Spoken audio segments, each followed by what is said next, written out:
Hello everyone, it's Michael from Replica Airguns with another field test shooting video. Today we're looking at a CO2 blowback baby pistol, and this is the Umarex HK VP9. Again, it's a blowback baby pistol. It's styled after the HK, I guess the VP9, that's what it's called, right? It has H&K licensing on it as well.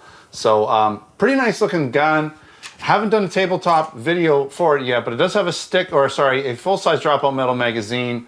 Not full blowback, it's got that semi kind of blowback. You can see by where the slide catch releases, it doesn't cycle back as far as some of the other full blowback guns. But this type of gun will be a little bit more CO2 efficient, will be a little bit more powerful. Since I haven't done the field test video, I'll explain to you. It does claim 350 FPS. It's about 15, 16 degrees Celsius in here. And so I'm not exactly sure what that is in Fahrenheit. Maybe I'll ask Google. Hey Google, what is 16 degrees Celsius in Fahrenheit?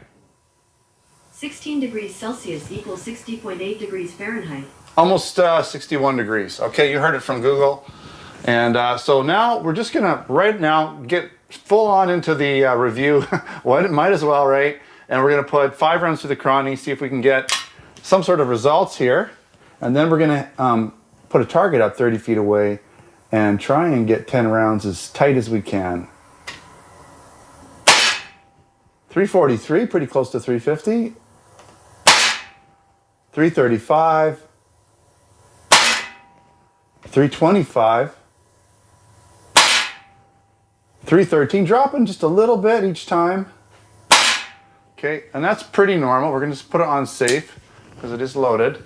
309. So almost 350, like 340 down to 309. I'm not sure what that averaged out, but probably in the 320s. And so, you know, a little bit lower than claimed, but keep in mind, it's not exactly warm. 15 degrees is a little nippy. Room temperature in Celsius is around 20, 21. Sort of that's what people like to have their standard room temperature at. I'm used to the cold. I like to keep my house a little cooler. So 15, 16 degrees to me feels nice and toasty. But for these air guns, it tends to be a little bit cold for them. They won't get their maximum results. So just keep that in mind. All right, we're gonna set a target up now 30 feet down range and see what kind of accuracy we can get. We are all set up. Got my Umarex HK VP9. We have 10 rounds in her, so she should lock back on the last shot, letting me know when we're done. We're just gonna drop this just a tiny bit.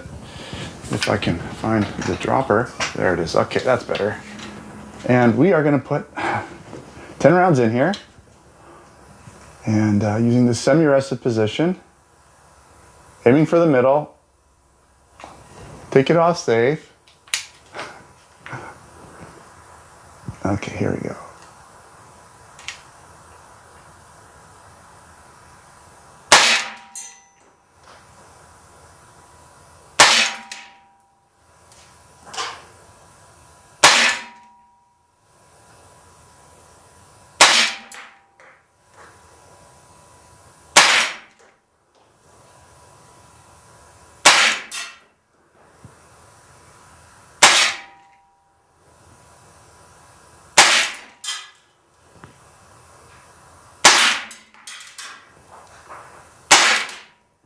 Lock back, let's take a look. Felt like I pulled a couple of them. Wow, we shot low. Hopefully you're seeing this. Let's see if we're seeing this.